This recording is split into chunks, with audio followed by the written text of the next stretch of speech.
दोस्तों, Suzlon energy limited की बात करें तो कंपनी ने अपने एजीएम के लिए डेट का ऐलान कर दिया है। साथ में शेयर होल्डर के लिए यहाँ पे वोटिंग की डेट भी आ चुकी है और कब तक एलिजिबल है शेयर होल्डर, किस किस को वोट करने का अधिकार मिलेगा, क्योंकि कंपनी अपने रिजोल्यूशन जो प्लान है उसको पास करवाना चाहती है सुज़लोन के संबंधित जो भी निर्णय लिए गए शेयर होल्डर से। दूसरी तरफ यहाँ पे अपनी एनुअल रिपोर्ट जारी की है। पिछले कुछ सालों में कंपनी ने क्या क्या अचीव किया और आगे क्या करने वाली है कंपनी को कौन से अवार्ड प्राप्त हुए और कंपनी का आगे का विज़न क्या है, वो सारी बातें यहाँ पे क्लियर किया कंपनी ने। यानी सुज़लोन एनर्जी आने वाले इसमें इस एनर्जी सेक्टर की एक बहुत मजबूत कंपनी बनने वाली है। जो विंड से संबंधित कंपनी अब पूरी तरह से रिन्यूएबल सेक्टर की कंपनी बन चुकी है और आने वाले इसमें क्या नज़रिया बनेगा समझेंगे इस वीडियो के माध्यम से। लेकिन फ्रेंड्स, उससे पहले अगर आप पहली बार हमारे चैनल पे आए तो चैनल को सब्सक्राइब कर दीजिए, एक बेल आइकॉन दबा दीजिए ताकि जब भी नया वीडियो बने पहला नोटिफिकेशन आपको मिले। वीडियो पसंद आए तो लाइक से जरूर कीजिए। चलो फ्रेंड्स, वीडियो स्टार्ट कर दें। मैं हूँ आपका दोस्त एसपी दवे और हमारे अपने चैनल ऑनलाइन कमाई में आपका बहुत बहुत स्वागत है। सबसे पहले सुज़लोन एनर्जी लिमिटेड के कारोबार की बात कर ले तो फ्राइडे को 47.11 पर क्लोजिंग थी। यहाँ पे 0.82% की गिरावट देखने को मिली।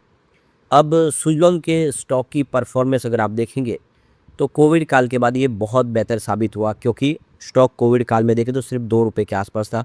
वहाँ से इसने 86 का सफ़र तय किया। काफ़ी बेहतर लगा। इस स्टॉक ने 3 सालों में बहुत बेहतर किया। यानी 2020-21 से लेकर 23 तक इसने बेहतर प्रदर्शन किया। 24 भी अच्छा रहा। उसके बाद देखिए साल 1.5 साल से इसमें कमजोरी का दौर शुरू हुआ और ये 86 का स्टॉक आप देखें तो गिरते हुए फिर से 40 से ऊपर आ गया है। अब ये देख सकते हो कि नई इसकी शुरुआत की संभावना फिर से बनती हुई दिखाई दे रही है। अब यहाँ पे सुज़लोन एनर्जी ने अपनी एनुअल रिपोर्ट जारी कर दी है। ये बहुत ही दमदार रिपोर्ट इन्होंने जारी की है और पिछले 4-5 सालों में कंपनी कितनी मजबूत हुई है वो सारी यहाँ पे आपको डिटेल समझ में आएगी कि कंपनी ने पिछले 5 सालों में क्या अचीव किया, कहाँ पे तो कंपनी डूबने की कगार भी थी 2020 तक। वो कंपनी मजबूत हो चुकी है और तेज़ी से अपने बिजनेस को बढ़ा रही है। यहाँ पे कंपनी की एजीएम भी होने जा रही है 11 सितंबर 2026 को 11 बजे सुबह एजीएम होगी, जिसकी जानकारी भी आ चुकी है। तो केफिन टेक्नोलॉजी जो इनके आरटीए एजेंट है, शेयर ट्रांसफ़र एजेंट, जो इस ई वोटिंग की जिम्मेदारी को संभालेंगे।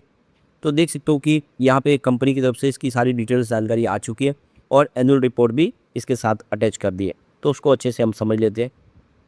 तो कंपनी के लिए जो ई वोटिंग के लिए देखें कि कट ऑफ डेट यहाँ पे दे दी गई है, तो 4 सितंबर 2026 इसकी कट ऑफ डेट है।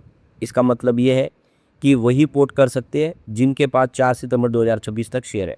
अगर 4 सितंबर तक आपके डीमैट अकाउंट में शेयर है तो आप एलिजिबल है, आप वोट कर सकते हैं। तो जो ई वोटिंग पीरियड शुरू हो रहा है 3 दिन के लिए यहाँ पे दिया गया है। 3 दिन में आप वोट कर सकते हैं। तो ये देखिए मंगलवार 8 सितंबर 2026 को सुबह 9 बजे शुरू हो जाएगी ई वोटिंग और ये एंड होगी जैसे कि यहाँ पे गुरुवार 10 सितंबर 2026 को शाम को 5 बजे। तो मंगलवार से लेकर गुरुवार तक आपके पास मौका है, आप वोट कर सकते हैं। केफिन टेक्नोलॉजी के माध्यम से ये पूरे प्रोसेस को कंप्लीट किया जाएगा। अगर आपका ई केवाईसी कंप्लीट नहीं है तो आप जल्द से जल्द इनके जो शेयर ट्रांसफर एजेंट है उनसे कांटेक्ट करके कर सकते हैं, क्योंकि आपकी ई केवाईसी कंप्लीट होने की वजह से आपके जो शेयर है वो भी इन्वेस्टर एजुकेशन प्रोटेक्शन फंड को ट्रांसफ़र किए जा सकते हैं, इसलिए आपको इसका खास ध्यान रखना है। तो दमदार एनुअल रिपोर्ट भी पेश कर दिया कंपनी ने। इंडिया की जो रिन्यूएबल एनर्जी कैपेसिटी है वो 297 प्लस गीगावाट तक पहुंच चुकी है इस समय, यानी जून 2026 तक बहुत ही बेहतरीन प्रदर्शन किया है इंडिया ने। अब 500 गीगावाट का सप्ताह रखा है 2030 तक के लिए, 300 गीगावाट तक ऑलरेडी पहुंच चुके हैं। तो किस समय इसकी थर्ड आरई इंस्टॉल कैपेसिटी है पूरी दुनिया के हिसाब से देखें तो, और 90% रिन्यूएबल कैपेसिटी है वो विंड और सोलर के माध्यम से आ रही है। इसमें आप देखें तो 4.4 मिलियन जॉब भी क्रिएट हुए 2030 तक होने की एक अंदाज़ा लगाया गया और आप देख सकते हो कि 8.5 मिलियन जॉब क्रिएट होंगे 2050 तक। ये देखो कि आने वाले 2030 तक करीब 360 बिलियन यूएस डॉलर का इन्वेस्टमेंट इस सेक्टर में होगा। अब करीब 1800 गीगावाट की इंस्टॉल कैपेसिटी 2047 तक होती हुई दिखाई देगी। तो एक ये आगे का प्रेडिक्शन है। इस हिसाब से आने वाले समय भी बहुत तेज़ी से ये कामकाज बढ़ने वाला है। तो यहाँ पे देखिए 2025-26 के दरमियान यहाँ पे विंड एनर्जी 6.1 गीगावाट की इंस्टॉल कैपेसिटी प्राप्त की है, जिसमें 46% की ईयर बेसिस पे ग्रोथ देखने को मिल रही है। अब आप देख सकते हैं कि यहाँ पे 2050 तक के लिए 557 गीगावाट का एक अंदाज़ा लगाया गया और 2070 तक के लिए यहाँ पे देखिए कि 1792 गीगावाट की इंस्टॉल कैपेसिटी प्राप्त की जा सकती है इंडिया की। और आप देखें तो विंड मार्केट में इंडिया सेकेंड लार्जेस्ट है पूरे वर्ल्ड के अंदर, और जिस हिसाब से इसका बिजनेस ग्रोथ कर रहा है काफ़ी बेहतर है। 2030 तक के लिए 100 गीगावाट का लक्ष्य रखा गया है और देखिए कि 1,54,000 जॉब क्रिएट हो जाएंगे 2030 तक विंड एनर्जी के माध्यम से, और एनुअली 50,000 जॉब क्रिएट हो सकते हैं। तो कुल मिला के देखो कि ये एक विज़न बहुत बड़ा है। अब यहाँ पे डिलीवरी की बात करें तो देखिए फाइनेंस 2020 में 59 मेगावाट के आसपास थी, जो 2026 में 2456 मेगावाट तक पहुँच गई है। और ये ग्राफ देखें तो लगातार आपको बढ़ता हुआ दिखाई देगा, इसमें कहीं पे कोई कमजोरी देखने को नहीं मिलेगी, यहाँ पे लगातार बेहतर हो रहा है। रेवेन्यू की बात करें 2020 में 2933 करोड़ के आसपास था, जो 2026 में 16,679 करोड़ तक पहुंच गया, और ये बहुत तेज़ी से आप देखिए इसमें वृद्धि होती हुई दिखा देगी। साल दर साल यहाँ पे ये आंकड़ा बढ़ता हो जा रहा है बहुत तेज़ी से।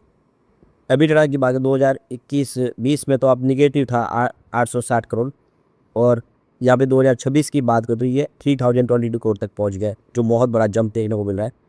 अब यहाँ पे ग्रॉस डेट की बात करें तो 2020 में 13,137 करोड़ के आसपास था, जो 2026 में घटते हुए 264 करोड़ के आसपास आ गया।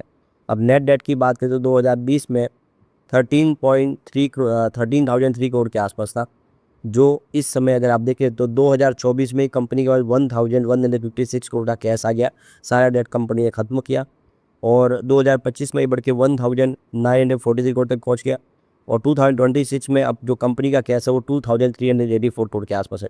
तो कहाँ पे तो 13,000 करोड़ का भारी भरकम लॉस था, कर्ज था कंपनी पे। इस समय कंपनी के पास करीब 2,400 करोड़ का कैश है, तो कंपनी ने बहुत कुछ अचीव कर लिया है।